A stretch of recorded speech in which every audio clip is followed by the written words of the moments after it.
ఎలాగో తెలుసా? నువ్వు మీ డాడీ ఫోన్ నెంబర్ చెప్తేనే మీ డాడీకి నువ్వు ఇక్కడున్న విషయం తెలుస్తుంది. నిన్న ఆయన ఇంటికి తీసుకెళ్తారు. చెప్పమ్మా. నేను మా అమ్మ ఎక్కడుందో కనిపెట్టమని అడుగుతుంటే మీరు మా డాడీ ఫోన్ నెంబర్ అడుగుతారేంటి? మీ అమ్మ ఎక్కడుందో కనిపెట్టాలంటే తన గురించి మాకు డీటెయిల్స్ తెలియాలి కదా. మా అమ్మ పేరు రాధా అని చెప్పాను కదా. పేరొక్కటి తెలిస్తే సరిపోదమ్మా. మీ అమ్మ ఫోటోనో ఫోన్ నెంబర్ ఏదో ఒకటి లేకుండా తనెక్కడుందో కనిపెట్టడం సాధ్యం కాదమ్మా. అందుకే మీ ఇల్లెక్కడో చెప్తే మీ ఇంట్లో వాళ్ళ దగ్గర మీ అమ్మ డీటెయిల్స్ తెలుసుకుంటాం.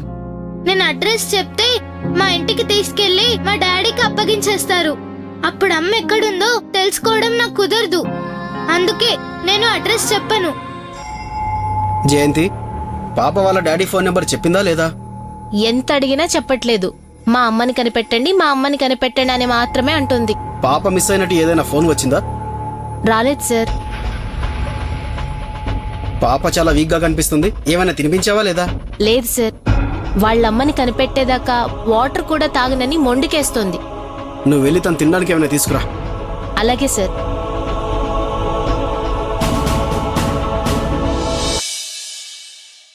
చూడు పాప, మేం నిన్ను మీ డాడీకి అప్పగించేస్తామనే కదా నీ భయం. మేమలా ఏమీ చేయం. మీ డాడీనే ఇక్కడికి పిలిపించి మీ అమ్మ గురించి డీటెయిల్స్ అడిగి తెలుసుకొని మీ అమ్మ ఎక్కడుందో కనిపెడతాం. ఓకేనా? మా డాడీకి అమ్మ ఇంటికి రావడం ఇష్టం లేదు కాబట్టి మీకు డీటెయిల్స్ చెప్పరు.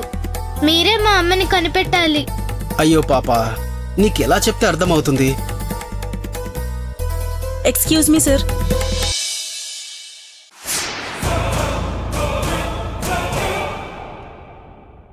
చెప్పండి. నా పేరు మంజు. నేను రోడ్ నెంబర్ 2లో వస్తుండగా ఒక దొంగ నా హ్యాండ్ బ్యాగ్ కొట్టేశాడు. కంప్లైంట్ ఇవ్వడానికి వచ్చాను.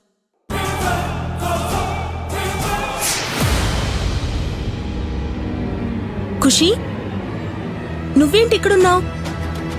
ఈ పాప ఎవరో మీకు తెలుసా?